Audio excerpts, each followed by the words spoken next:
Once upon a time, some students asked Buddha, "Why do you always talk about taking food with love and recommended consuming it in moderation?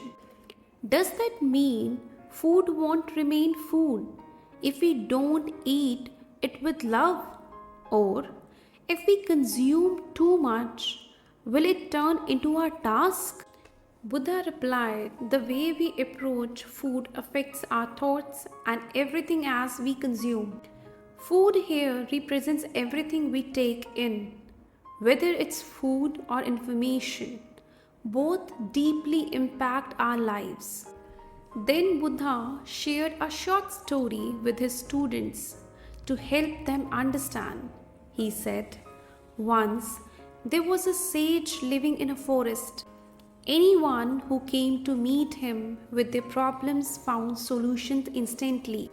Slowly, people from nearby villages started visiting him. His fame spread from the village to towns and even to the capital city.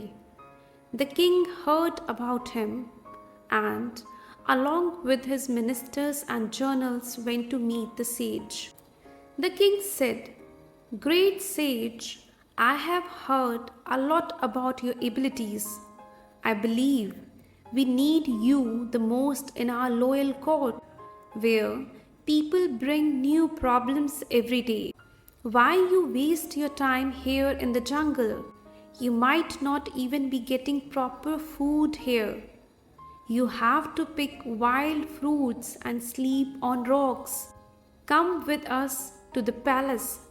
You will have all the comforts, delicious meals, and can enjoy the glory of the loyal court." The sage hesitated, but eventually agreed. He left the jungle and joined the king at the palace. There, he was given every comfort and enjoyed delicious meals. He seemed like the food. The sage's behavior started changing gradually. It even puzzled him why he was changing so much. One day, suddenly, the sage took the opportunity to escape from the palace. He carried away some precious items, including the queen's jewelry, diamonds, and valuable coins. When the king discovered the theft, he sent to his soldiers to catch the sage. The soldiers searched everywhere, but they couldn't find the sage. He had fled deep into the forest and sat beneath a tree.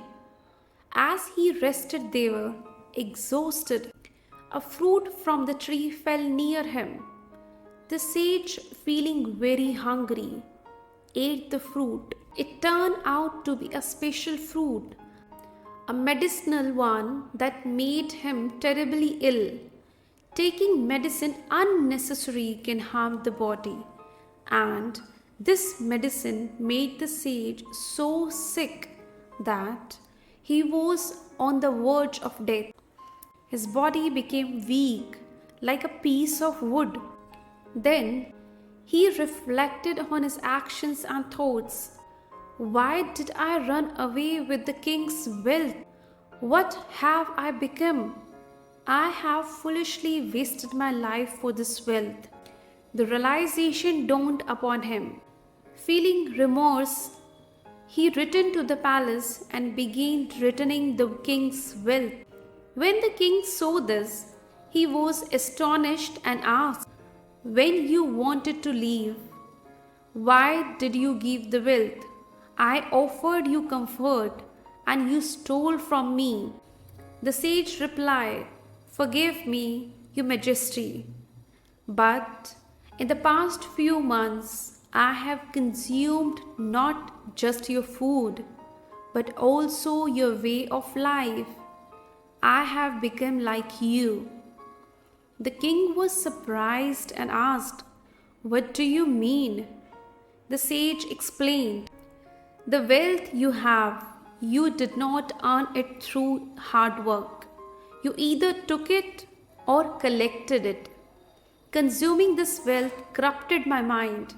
The consumption of wealth had also made me sick. I have realized my mistake. After concluding the story, Buddha told his disciples, what we consume determines our future. So, before taking anything in, whether it's food or thoughts, consider where it comes from. Is it born out of greed, anger, or love? Because whatever you take in shapes our destiny.